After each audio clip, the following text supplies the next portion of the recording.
Sir आपने कभी ओशो को पढ़ा है? हाँ, पढ़ा है। आपको ओशो कैसे लगते हैं? ओशो क्या, उसको अच्छा नॉलेज था और अच्छा वक्ता भी था, लेकिन वो समाज को दिशा नहीं दे पाता था। वो ऐसे जैसे कोई अपने होता है, कोई डिस्कस होता है, तो किसी पॉइंट के पक्ष में बोलना होता तो अच्छा पक्ष में बोल सकता था, उसके विपक्ष में बोलना होता था अच्छे विपक्ष में बोल सकता था।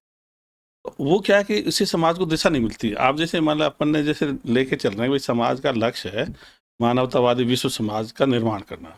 अपन ने उसमें दिए अंधविश्वास मुक्त, वैज्ञानिक दृष्टिकोण युक्त, परंपरागत धर्म विहीन, जाति विहीन, नस्ल भेद मुक्त, साहसी, शिक्षित, स्वस्थ और उच्च नैतिक मूल्य वाले मानवतावादी विश्व समाज का निर्माण करना अपना प्रमुख लक्ष्य होना चाहिए।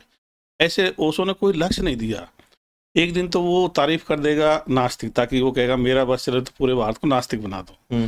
दूसरे दिन वो कह देगा आध्यात्मिकता बहुत बड़ी चीज होती है। एक दिन वो राम की बढ़ाई कर देगा, दूसरे दिन बुराई कर देगा। तो फिर उसे लक्ष्य कहाँ मिला समाज को? तो वो लक्ष्य नहीं दे पाया, इसलिए समाज को उससे कोई ऐसा बेनिफिट नहीं हुआ जो कोई बड़ा प्रभाव चेंज आता। ओशो ने कहा था, ओशो से एक बार सवाल पूछा गया कि इज देयर गॉड, कि भगवान है? तो उसने कहा नहीं। उसने सीधा मना कर दिया कि नहीं है, प्रकृति है। और लेकिन यहाँ पे ना साइंस फेल हो जाती है एक चीज के लिए। एक क्वांटम फिजिक्स में लिखा गया है कि ना ऑब्जर्वर इफेक्ट होता है।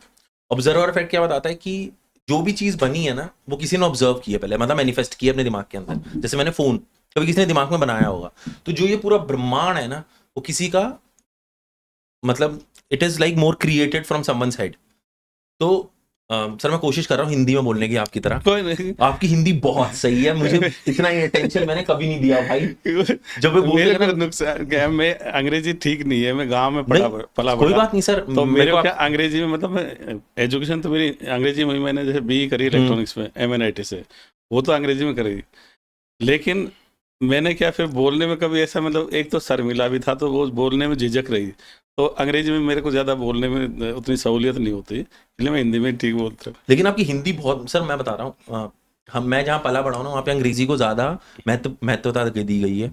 और यहाँ पर कभी कभी ऐसा हुआ कि जब आप हिंदी बोल रहे हैं ना, तो मुझे बहुत फोकस करना पड़ रहा है कि मैं एक एक वर्ड का मीनिंग अपने दिमाग में बना रहा हूँ उस चीज़ को। नहीं, ऐसी जरूरत नहीं है, मैं बताऊँ उसका तरीका क्या है।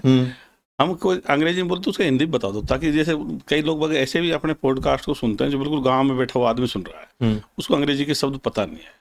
तो हमारी जिम्मेदारी बनती है भैया, क्योंकि सब भाषाओं में तो अपन उसको ट्रांसलेट नहीं कर पाते, पर हिंदी में तो कम से कम बोल दे, क्योंकि हिंदी को लोग टीवी वगैरह पे समाचारों को पूरे इंडिया में देखते हैं, उसको समझ जाता है हिंदी। अच्छा, मैं वो ऑब्जर्वर इफेक्ट कंप्लीट करता हूँ कि कुछ भी जो बना है इस धरती के ऊपर, वो किसी की दिमाग की उपज है। और तो ये धरती, सवाल उठता है कि धरती जो बनी है, ये पूरा ब्रह्मांड जो बना है, ये भी किसी की दिमाग की उपज होगी। तब यहाँ से उठता है वो गॉड का कॉन्सेप्ट, साइंस के अकॉर्डिंग। लेकिन जितने भी स्पिरिचुअल लीडर्स हो गए, हमारे सदगुरु हो गए, आर्ट ऑफ लिविंग के श्री श्री हो गए, या फिर ओशो हो गए, ये सारे मना करते हैं कि भगवान नहीं है। ये कहते हैं कि हमें ही करना है सब कुछ। फिर यहाँ पर एक फेवरेट लीडर आते हैं जो सर आपके हैं, प्रेमानंद जी।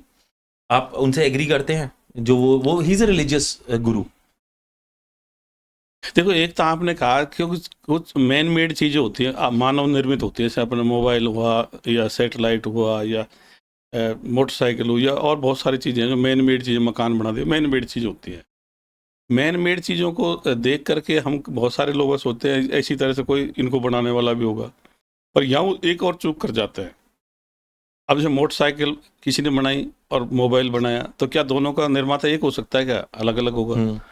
इसी तरह पहाड़ का निर्माता और फिर मान लो कोई समुद्र है, उसका निर्माता एक क्यों मान बैठते हैं? वहाँ तो कहते हैं सबका निर्माता एक है, यहाँ अलग अलग कर मानते हैं। तो वो फिर वो देवी देवताओं से मैच करा सकते हैं भाई, जल का मतलब बरसात का अलग देवता है, हवा का अलग देवता है, ठीक है। लेकिन एक ईश्वर की परिकल्पना तो इसमें जो अपनी उदाहरण देते हैं वहाँ फेल हो जाती है।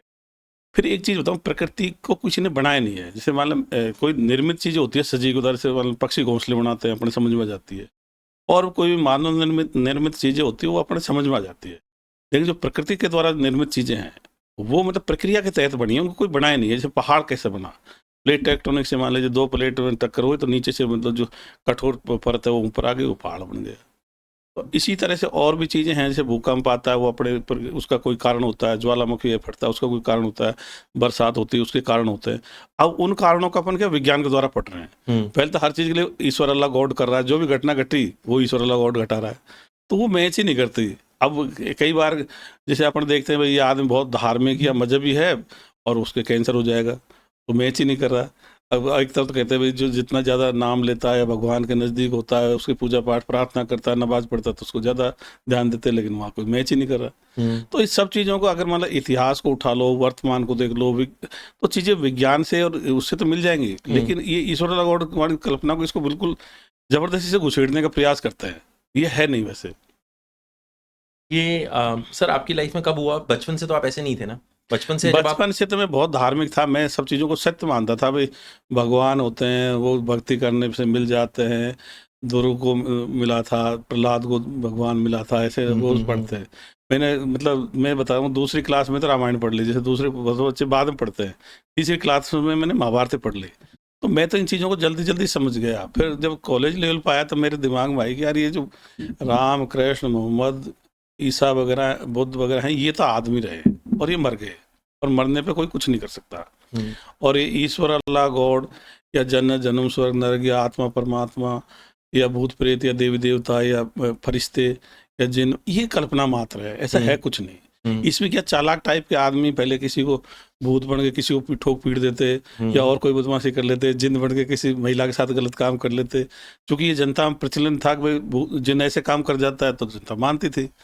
अब धीरे धीरे जैसे उसका परीक्षण करो, मान लो रात में आपको कहीं कोई भूत दिखा, वहां से आके सुबह देखो, उसका खोज देखो, तो या तो कोई जानवर का खोज मिलेगा या कोई और कारण मिलेगा। तो फिर इसका जब परीक्षण अपने देश में क्या हुआ कि जैसे कोई चीज़ किसी ने कह दी, अंधविश्वासों के बारे में अपन क्या इतने मतलब सॉफ्ट है, किसी ने कोई झूठी अफवाह उड़ाई तो उसको आगे से आगे बढ़ाएंगे, कभी उसका परीक्षण नहीं करते। तो यहाँ अपने वैज्ञानिक दृष्टिकोण का अभाव होने की वजह से भारत में आप कुछ भी अफवाह बढ़ा दो, उसको लोग आगे से आगे बढ़ाने के प्रयास करेंगे, उसका परीक्षण नहीं करते।